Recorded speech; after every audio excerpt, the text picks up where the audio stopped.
Assalamualaikum. Selamat kembali bersama dengan Nas untuk hari ini. Macam biasa kita janjikan, walaupun lewat 5 minit kita mention juga. Ya, walaupun lewat 5 minit tak apa. Kita janjikan untuk anda, kita bawakan seseorang yang cukup hebat. Kalau dengan saya memang beliau lah hebat, ya. Kalau bercerita pasal benda ni, kau tak tahu, yang kau tahu kemas-kemas gitu je. Yang kau tahu tu jentik. Jadi kita nak bersama dengan Dr. Muhammad Rahim bin Sulong, merupakan pegawai kesihatan daerah Kuantan. Hari ni Story Sabtu kita nak bercerita tentang denggi di musim perayaan. Kita nak bersama dengan Dr. di talian untuk hari ini. Hello, Assalamualaikum. Waalaikumsalam. Hai, Doktor, apa khabar? Alhamdulillah, baik. Allah, sebelum kita pergi ke kita punya cerita Sabtu hari ni, Doktor, kita nak tanya jugalah. Doktor, raya tahun ni raya mana, Doktor? InsyaAllah saya Kuantan, raya insyaAllah di Kuantan je. Boleh beraya lah, ya? InsyaAllah boleh beraya. Allah, Seminggu lagi. Seminggu lagi, tak sabar. Betul? Tak lama. Baik, Doktor. Kita nak kembali mengenai cerita untuk hari ni lah. Story Sabtu. Denggi di musim perayaan ni, Doktor. Kita bila sebut sahaja pasal perayaan ni, bercerita pasal kegembiraan. Tapi bila kita sebut pasal nama denggi ni, orang ramai risau, Doktor. Ya. Sebab bila denggi ni, saya paling takutnya bila part yang ambil darah tu lah. Kalau denggi apa semua, mesti kita risau itu. Baik, kita nak tanya Doktor juga mengenai situasi denggi di Kuantan ni. Macam mana tu, Doktor? Okey, pertamanya terima kasih kepada Pahang FM kerana memberi peluang lah kepada saya untuk berkongsi berkaitan dengan penyakit denggi. Baik. Dan sebelum kita pergi dengan berkaitan dengan kes-kes denggi, statistik denggi, mungkin saya ingin mengucapkan selamat berpuasa kepada semua pendengar-pendengar Pahang FM. Okey. Baiklah, berkaitan dengan kes demam denggi dan apa kaitannya dengan musim perayaan ini? Perayaan inilah, okey, di mana saya menjangkakan bila musim-musim perayaan ini kes denggi akan terus meningkat. Untuk makluman semua, kes demam denggi di daerah Kuantan ini sejak Januari hingga sekarang semalam kita telah mencatat sebanyak 193 kes. Okey. Di mana ianya menunjukkan peningkatan yang sangat signifikan. Kalau tahun lepas, kalau tempoh yang sama hanya 29 kes, tapi tahun ini dah 193 kes, menunjukkan peningkatan lebih daripada 500%. Itu yang pertama. Dan saya jangkakan bila perayaan ini dia terus meningkat disebabkan aktiviti dan pergerakan manusia itu akan bertambah. Baik.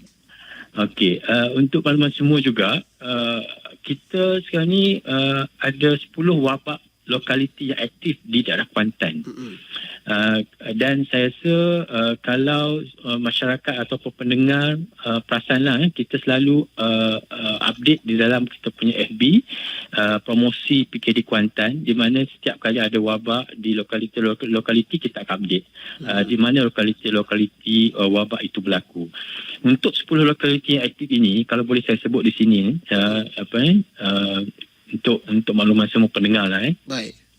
Kita ada wabak di Taman Pasdek Makmur, Taman Baluk Baru, Taman Syahzan, Bukit Sekilau, Taman Mahkota Idaman, Kampung Bukit Queen 2, Taman Kota Sas, Taman Sekilau Perdana, Taman MBSB AM2 dan Taman Cendrawasih Idah. So inilah taman-taman sekarang ni yang berlaku wabak secara aktif. Dan ianya tidak bermaksud lain-lain lokaliti bebas daripada denggi. Kita ada juga kes-kes denggi di boleh dikatakan di seluruh area kita ada kes-kes denggi kita. Baik. Tapi bila kita kategorikan sebagai wabak, bila ada 2 atau lebih kes di situ, kita kategorikan sebagai wabak. So jadi ianya menunjukkan satu benda yang saya rasa amat perlu kita tahu dan cukup membimbangkan kita lah dengan situasi sekarang ni dan dengan perayaan yang bakal tiba ini. Betul. Dan saya lebih risaulah dengan keadaan ini. Okey. Itu mengenai situasi denggi di Kuantan sendiri, ya, Doktor?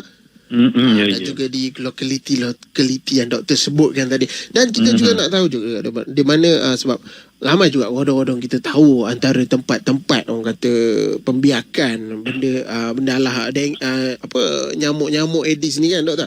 Dan sebenarnya kalau boleh juga doktor kongsikan lebih orang kata spesifik tempat yang biasa kita jumpa jentik-jentik Aedes ni doktor, kat mana? Kadang-kadang kita pun terlepas pandang benda tu. Ya. Okey, dengan cuaca yang panas sekarang ni, betul. Kalau kita pergi membuat pemeriksaan dari rumah ke rumah, pemeriksaan tempat-tempat pembiakan di taman-taman ataupun di tempat ada jangkitan demam denggi, fokus kita sekarang ni lebih kepada di dalam rumah. Untuk pembiakan Aedes, ianya boleh berlaku di dalam dan di luar rumah. Tetapi buat masa sekarang ni dengan cuaca yang panas, kita dapati ia lebih kepada di dalam rumah. Kita buat pemeriksaan di luar, kebanyakan bekas-bekas tu kering. Kering. Tetapi ia masih boleh menjadi potensi kepada pembiakan nyamuk Aedes. Okey, kalau di luar rumah tu biasalah dia tin kosong, botol-botol, canvas dan sebagainya, ataupun gutter. So ini adalah tempat-tempat yang biasa kita lihat di luar rumah. Tetapi yang paling saya risau sekarang ni adalah di dalam rumah, di mana bila tidak ada nyamuk tu tidak dapat mencari tempat pembiakan di luar rumah, dia akan masuk ke dalam rumah. Sebab itu kita dapati sekarang ni bila kita buat pemeriksaan, kebanyakan kes-kes kita ni berlaku di dalam pembiakan dijumpai di dalam rumah. Okey, yang saya rasa semua masyarakat yang tu kesihatan susah nak kawal. Sebab dia dalam rumah kan. So, dalam betul. Masyarakatlah yang perlu memainkan peranan untuk memastikan tiada pembiakan di sekitar rumah dan lebih-lebih lagi di dalam rumah kita lah. Untuk di dalam rumah ni yang biasa kita jumpa lah adalah pertama di pam-pam tandas. Ada juga di rumah di mana tandas-tandas yang tidak digunakan, tetapi dalam pam tu ada takungan air tu masih terbuka dan sebagainya, ia boleh mengundang kepada pembiakan. Kata tutup tak rapat lah doktor. Ya, tutup rapat. Yang keduanya kolah-kolah air. Ada yang nak simpan air dan sebagainya, takut air tak mencukupi, jadi dia lupa untuk mengisi ebit dan sebagainya. Dan yang paling banyak kita jumpa sekarang ni adalah di dalam bekas takungan penapis air. Filter tu, water filter. Baik. Yang tu ramai yang terlepas pandang bila kita semak, walaupun dalam bekas tu sikit-sikit saja, memang biasa kita jumpalah dengan pembiakan nyamuk di situ, Aedes di situ. Baik. Dan lain-lain tempat termasuklah di pasu-pasu hiasan, di belakang-belakang peti sejuk. Kalau jenis peti sejuk yang lama lah, biasanya ada kan takungan di belakang-belakang tu, kat bawah dan kadang-kadang di balji tempayan. Ini adalah tempat-tempat pembiakan yang biasa kita jumpa di dalam. Dan di luar rumah tu, sebagaimana yang semalam tadilah, di botol-botol boleh dikatakan sebarang takungan air yang jernih boleh ada pembiakan nyamuk. Itu je. Baik itu dia ya. Sebabnya macam doktor katalah, kita pun kadang-kadang kita tahu benda lah ni ada kat luar rumah. Tiba-tiba ada kat dalam. Biasalah benda ni dia tak ketuk pintu doktor. Ya. Ketuk Assalamualaikum, denggi ni. Kalau gitu lain lah cerita. Tapi benda ni kecil satu benda. Jadi kita makluman juga. Untuk makluman juga, nyamuk ni berpuasa juga. Berpuasa juga. Dia macam ni, nyamuk ni aktif. Nyamuk ni aktif pada jam waktu pagi dan waktu petang. Pada waktu pagi dan waktu petang inilah nyamuk-nyamuk ini mencari makanan.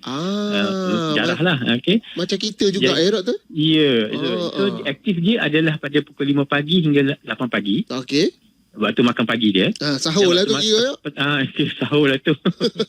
Dan waktu petang adalah pukul 5 petang hingga 8 malam. Itu waktu bazar dengan berbuka. Dia awal sikit lah daripada kita. Itulah. Jadi waktu-waktu inilah kita kena berjaga-jaga. Kita kena pastikan kita tidak terdedah lah. Contohnya kan, kalau kita nak keluar rumah, kita pastikan kita memakai mungkin repellent waktu-waktu ini, ataupun memakai baju lengan panjang, ataupun kurangkan aktiviti di luar rumah, di tempat-tempat yang berisiko waktu-waktu sebegini. Macam tu. Itulah dia. Macam kita juga ada waktu berbuka, waktu bersahur sebagainya ya. Itu dia. Kita hari ni bukan bercerita mengenai ketam batu, tapi kita nak bercerita mengenai satu wabak yang cukup orang kata sangat geruni lah, iaitu denggi ni ya. Dan macam biasa lagi kita bersama dengan Dr. Muhammad Rahim bin Sulong, merupakan pegawai kesihatan daerah Kuantan untuk hari ni. Doktor, okey kata? Ya, InsyaAllah. Puasa masih lagi okey doktor setakat ni doktor? Alhamdulillah. Ada tergugat-tergugat ke tak? Kena tanya juga kok ada yang tergugat. Jadi kita nak berbalik pada soalan kita doktor. Ini tadi kita bercerita mengenai kata situasi dan juga tempat-tempat pembiakan. Jadi kita nak tahu juga apa tindakan masyarakat untuk mencegah demam denggi ni doktor. Nasihat doktor ni. Okey, pertama masyarakat kena ambil tahu. Kena ambil tahulah. Maknanya kena peka dengan keadaan sekeliling. Apa yang berlaku, apa yang perlu dibuat. Dan saya suka ingin mengingatkan kepada masyarakat lah. Kerana kerja-kerja kawalan jangkitan denggi ini bukan terletak di bahu Kementerian Kesihatan saja ataupun PBT. Tetapi saya rasa peranan yang paling besar adalah masyarakat. Pertama, masyarakat kena tahu secara individu, mereka kena tahu yang bagaimana ingin untuk kita mencegah daripada kena jangkitan demam denggi. Di mana saya sarankan kepada semua masyarakat untuk menjalankan aktiviti cari dan musnah tempat-tempat pembiakan. Ini mesti dibuat. Kita tak boleh buat hari ini, bulan depan sekali, tak boleh. Kerana kita tahu kitaran nyamuk itu adalah 7 hari seminggu. 7 hari seminggu dia buat dia macam beranak baru 7 hari seminggu. Jadi masyarakat perlu menjalankan aktiviti ini, cari dan musnah ini sepanjang tahun 10 minit seminggu sekali. Kita kena round rumah kita, luar dalam, tengok, buka pintu bilik air, tengok dekat penapis air, tengok mana-mana posisi kita tengok, kita buang di dalam dan di luar rumah. Saya rasa inilah faktor utama yang menyebabkan kenaikan demam denggi. Kerana tidak caknanya masyarakat berkaitan dengan cari dan musnah ini. Kalau semua buat, saya pasti kita boleh kurangkan kes ataupun tidak ada kes langsung demam denggi di daerah Kuantan. Itu yang pertama. Yang kedua, saya rasa ketua komuniti setempat perlu juga memainkan peranan untuk menyebarkan info-info berkaitan dengan denggi ini kepada masyarakat setempat. Dan jika ada risiko dan sebagainya, ketua komuniti perlu mengadakan gotong royong setempat untuk aktiviti cari dan musnah, bukan di pekarangan rumah, mungkin di taman-taman itu, dan pada masa yang sama secara indirectnya rumah-rumah sendiri pun akan tiadalah tempat-tempat pembiakan itu. Dan sama jugalah kerja-kerja gotong royong ini tak perlu tunggu Kementerian Kesihatan, pejabat kesihatan daerah ataupun PBT untuk mulakan. Saya rasa ketua-ketua komuniti perlu gerakkan sendiri untuk pastikan tiada pembiakan di kawasan-kawasan sekitar taman di tempat masing-masing. Dan seterusnya, dan kita tahu yang nyamuk Aedes ni boleh menyebabkan denggi boleh menyebabkan kematian. Dan saranan saya, pastikan dapat rawatan awal. Dan saya ni kes terlalu banyak kes. So jika ada demam dan tanda-tanda demam denggi, dapatkan rawatan awal. Pergi ke mana-mana klinik untuk membuat saringan. Dan kerana rawatan awal boleh menyelamatkan nyawa kita. Dan kita tahu nyamuk denggi ini boleh menyebabkan kematian. Terutama sekali kepada pesakit-pesakit yang lewat datang, mungkin lepas minggu baru datang dan sebagainya. Dan ini akan menyukarkan proses-proses rawatan tersebutlah. Dan yang terakhir adalah saran saya untuk semua individu menjaga diri masing-masing dengan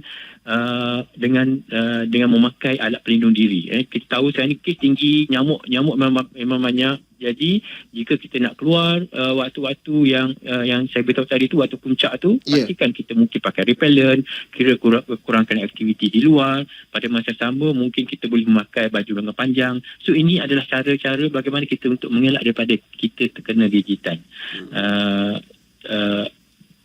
gigitan nyamuk Aedes lah. Dan akhirnya boleh menyebabkan demam denggi pada kita. Yang paling penting kena ada kata inisiatif sendiri lah doktor ya. Ya. Kena cari jugalah kita, sebabnya kalau nak mengharapkannya tu sebabnya ramai, bukan kita seorang je kan. Nak mengharapkan daripada pegawai kesihatan dan sebagainya juga, memanglah slow, lambat sebabnya ramai, bukan kita. Jadi inisiatif kita tu paling penting. Jadi soalan ni terakhir lah untuk doktor untuk hari ni ya. Tahu mengganggu masa doktor sebenarnya ni. Tapi tak apa, kita nak orang ramai tahu ni. Orang kata pesanan daripada doktor sendiri kepada seluruh pendengar Pahang FM yang sedang mendengar orang kami sekarang ni mengenai denggi ni doktor. Okey, pesanan saya sebagai pegawai kesihatan daerah Kuantan yang menjaga kesihatan daerah Kuantan ni lah. So sekarang ni kita berbicara tentang denggi kan. Betul. So pesanan saya adalah yang pertama, kalau boleh saya sampaikan 3 pesanan utama. Boleh. Supaya saya rasa tadi kan semasa saya bercakap tadi, saya rasa banyak info-info yang telah saya maklum. Dan untuk terakhir ni saya rasa 3 pesanan utama saya kepada masyarakat. Yang perlu, yang saya rasa kalau dibuat, insya-Allah denggi kita akan berkurang. Yang pertama adalah lakukan pemeriksaan cari dan musnah. 10 minit sekali seminggu. Itu pertama. Kalau semua buat, insya-Allah denggi kita akan berkurang. Cari dan musnah 10 minit sekali seminggu. Yang kedua adalah jika mengalami tanda-tanda demam denggi, demam, sakit badan, sakit kepala, datang, silakan ke klinik kesihatan berhampiran dan dapatkan rawatan dengan segera. Yang ketiga adalah jaga diri, kurangkan risiko untuk terkena gigitan nyamuk. Contoh sebagaimana yang sebelum tadi lah, guna repellent, kurangkan aktiviti waktu-waktu puncak, dan mungkin di rumah kita kalau kita rasa ada nyamuk, boleh gunakan aerosol. Semburan aerosol untuk membunuh nyamuk dewasa di rumah. Dan saya rasa itu saja untuk pesanan saya, dan mungkin saya mengambil kesempatan pada hari ini juga lah untuk mengucapkan selamat Hari Raya. Betul. Raya dengan sihat, insya-Allah kita semua akan sihatlah untuk tidak terkena demam denggi, insya-Allah. Okey, itu trademark tu doktor. Raya dengan sihat dan selamat. Baik, apa-apa terima kasih doktor sebab sudi luangkan masa bersama dengan kami di Pahang FM ni. Maaf juga sebab mencuri masa doktor tu, banyak mencuri tu. Tak apa, insya-Allah. Jadi doktor, semoga kita maklumat. Betul doktor. Semoga kita jumpa lagi ya doktor. Okey. Okey doktor. Assalamualaikum. Waalaikumsalam warahmatullahi wabarakatuh. Ya, itu dia kita bersama dengan Dr. Muhammad Rahim bin Sulong, merupakan pegawai kesihatan daerah Kuantan untuk hari ini. Tadi berkongsi dengan kita banyak intipati yang kita boleh ambil mengenai yang kata kesedaran pasal denggi ni ya. Jangan ambil mudah macam saya katakan tadi, macam doktor katakan tadi, musim panas ramai orang fikir, oh musim panas mana ada denggi, semua kering. Jangan disangkakan gitu. Kan dalam rumah doktor kata tadi, denggi takkan ketuk pintu, Assalamualaikum denggi ni, memang sudah tak buka ya. Terima kasih sebab sudi kongsikan bersama dengan kita. Kita nak beraya, yang paling penting kita beraya dengan sihat dan juga selamat. Sebentar nanti kita nak ikuti Utama 9 pagi di Wisma Berita.